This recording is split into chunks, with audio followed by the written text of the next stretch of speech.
This is part 5 in a series. If you need context, you should go back to the beginning of the sequence.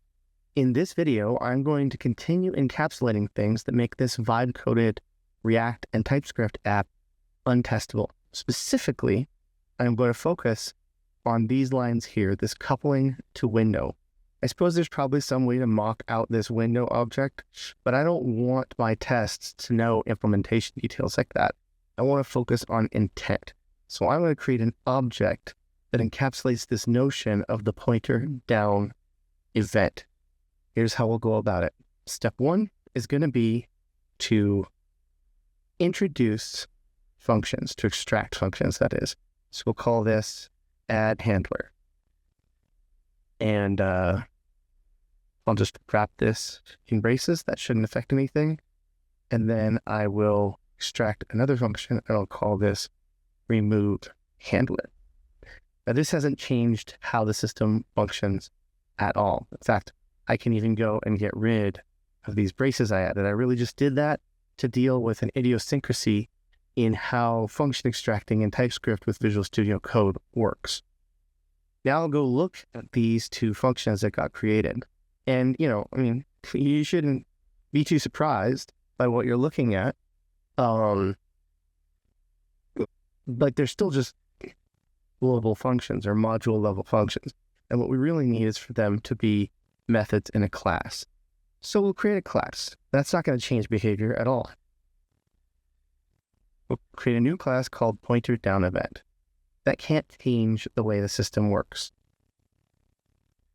And then I'm going to copy this function and paste it into the class. We've got a class that we just created. We know it's not being used. Now I'm adding a method to it. That's not going to alter behavior. So I can do the same thing with the add handler method. So now I've got a class with two methods. The two methods do the exact same thing that these global functions do, which really do the exact same thing as the original lines that were extracted do. So the next thing I'll do is I'll go back to where these methods are called, and I'll take one more step. I'm going to create a new constant, and I'll call it the pointer down event. And I will literally instantiate a new object. Now again, creating a new constant is not going to change how the system works. But now I've got an object that has methods that have the same signatures and do the same things as these global functions. So I can simply prepend pointer down event dot to each of these calls. And that means that these global functions are no longer needed because they've been replaced by the ones that I added to this function. All right, to this class, I mean. Okay, the last thing I'm going to do is I'm going to encapsulate this. I'm going to extract a function in the module scope. I'm going to call this use pointer down event.